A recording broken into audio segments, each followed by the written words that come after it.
सरकार संसद के पटल पर अल्पमत में है इस विषय पर। तो ठीक है, अगर सरकार को लगता है कि ये खुशहाली लाएगा या रोजगार बढ़ाएगा, तो हम सरकार से मांग करते हैं कि संसद के पटल पर इस प्रस्ताव को पारित करा के दिखाए। अगर भारत की संसद ही जिस चीज की अनुमति नहीं देती है, उसको आप चोर दरवाजे से लागू कर रहे हैं। चोर दरवाजे से अर्थ ये है कि बिना संसद की मर्जी के, यानी कि संसद के विरोध के बावजूद, संसद सदस्यों के विरोध के बावजूद, संसद में बहुसंख्यक सदस्यों के विरोध के बावजूद, संसद में आप माइनॉरिटी में उसके बावजूद आप उसको लागू कर रहे हैं और लोगों में भ्रम पैदा करने की कोशिश कर रहे हैं।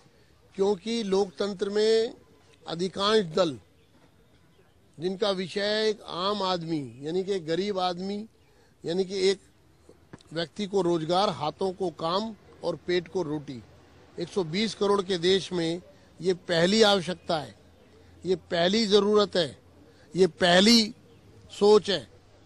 और ये जो सरकार, कांग्रेस का जो ये कदम है, ये पहली सोच के विरुद्ध है।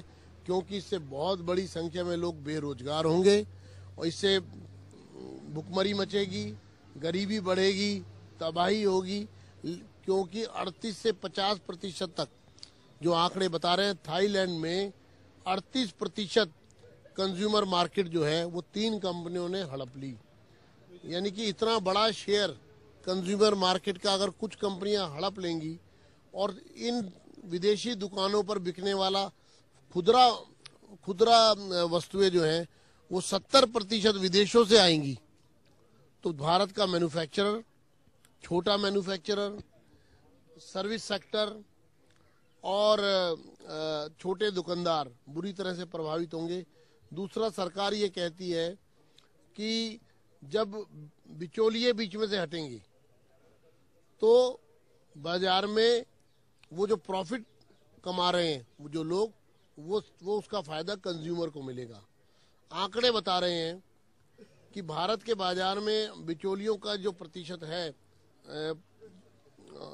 उसमें प्रॉफिट मेकिंग की, कंपनियों की जो कुल प्रॉफिट मेकिंग है, जो 100% तक जाती है एक एक वस्तु पर, उससे कहीं कम है। यानी कि एक व्यक्ति जो पूरे बाजार पर अधिपत्य जमाएगा और उसका प्रॉफिट शेयर भी उसकी कीमत में 50 से 100% तक जाएगा, और दूसरी तरफ पूरा जो तंत्र है वो उस एक व्यक्ति जितना प्रॉफिट नहीं लेता है उससे कहीं कम लेता है। ये आंकड़े बता रहे हैं। उसके बाद आप लाखों लोगों को बेरोजगार करेंगे। 70% जब खुदरा वस्तुएं भारत के बाहर से आएंगी, तो जो मैन्युफैक्चरिंग कर रहा है हिंदुस्तान के अंदर, छोटा लघु उद्योग, घरेलू उद्योग, स्मॉल स्केल, एकल व्यापार, एकल मैन्युफैक्चरर, तो वो सब की हत्या होगी एक प्रकार से। और 70% गुड्स जो है वो भारत के अंदर बाहर से पंप की जाएंगी। तो यानी कि देश का 70% स्वयं का उत्पादन से वो रिप्लेस हो जाएगा। लोकायुक्त ने नोटिस दिया है मुख्यमंत्री को, उस पर क्या कहना चाहेंगे?